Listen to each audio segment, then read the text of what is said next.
Welcome to Keepers, sponsored by Gruel. Gruel, now only 30% sawdust. I'm Matt Ufford, and this is the best fantasy football show on the internet. Also the only fantasy football show. Not a coincidence. Let's begin with Week 6's starts and sits. Start Doug Martin. The Bucs rookie hasn't lived up to his preseason hype, but Tampa hosts Kansas City this week. This is your weekly reminder that the Chiefs are awful. Sit Steven Jackson if you've got depth at running back. The Dolphins give up a league-low 2.7 yards per carry and just 61 rush yards per game.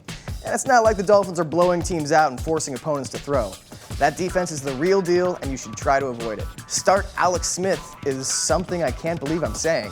He's 11th in the league in fantasy points, has just one interception all year, and faces the poorest Giants secondary at home. It's very possible we see another 300-yard game from Smith this week.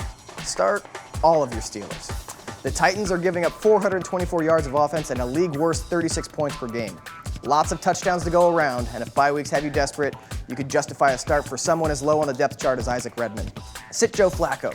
He's looked great at times running the no huddle, but the Cowboys have the best passing defense in the league. As always, let's temper these suggestions with the weekly reality check. Last week, my biggest mistake was sticking by Ryan Williams, who got just 38 total yards before injuring a shoulder. He looked terrible, and Beanie Wells looked terrible before him, and it turns out that the Cardinals' offensive line, according to Football Outsiders, is kind of the worst in the league at run blocking. So if you're tempted to pick up William Powell or LaRod Stevens-Howling, be warned. That's a bad run game in a division filled with mean defenses.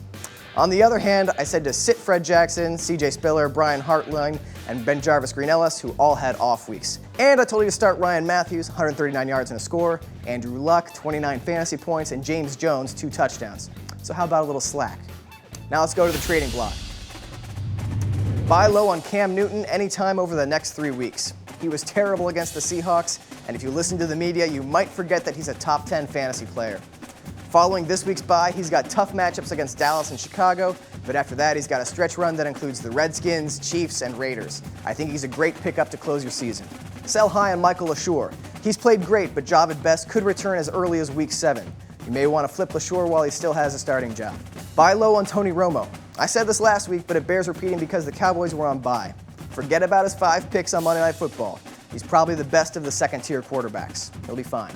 Start shopping Michael Turner around. He's had 4 straight games with a touchdown and faces the Raiders' 24th-ranked rushing defense this week. But with the way he started the season, I'd worry about him breaking down. He's 30 now, after all. Probably be dead within a year. And now, the weather report with Isaac.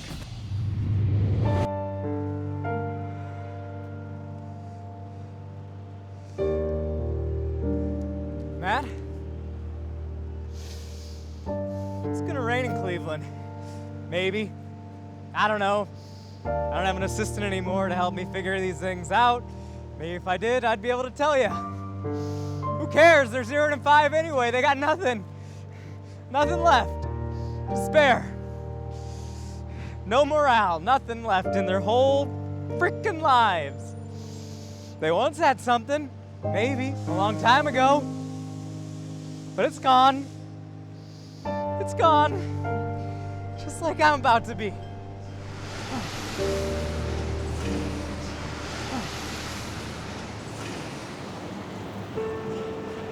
Isaac?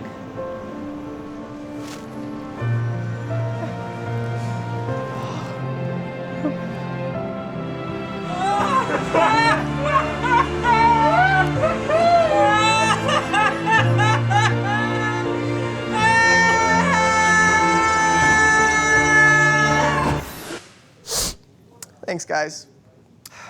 As always, we close the show with Hire and Fire. Hire Alex Green and fire Jackie Battle. With Cedric Benson out for the next 2 months, James Starks is in the running for the job in Green Bay, but all the buzz is for Green, who ran well against the Colts and could do the same against the Texans, who are actually pretty lenient against the run and just lost linebacker Brian Cushing for the year. As for Battle, he got the start last week, but that was strictly cosmetic. Ryan Matthews played great, and Battle finished with just 10 yards rushing on 4 carries. Matthews is the only play until he gets re-injured or starts fumbling again. So, on second thought, maybe just stash him on your bench. Hire Christian Ponder and fire Carson Palmer. Ponder's maturing well in his second year with a 95.5 rating on a surprising Vikings team. The Vikes play the Redskins this week, and the only quarterback to get fewer than 20 fantasy points against the Redskins this year was Josh Freeman, who, as I've told you repeatedly, is crappy and not worth owning.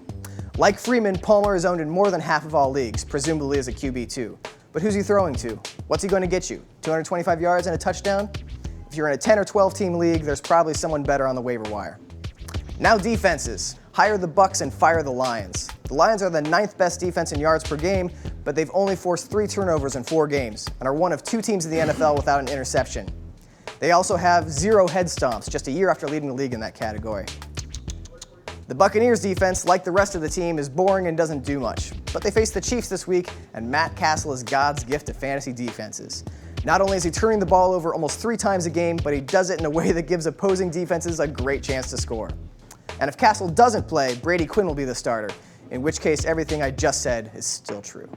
That's it for Week 6 of Keepers, your outdoor activity of the week, cleaning the gutters. It's a metaphor for the waiver wire in a 14-team league.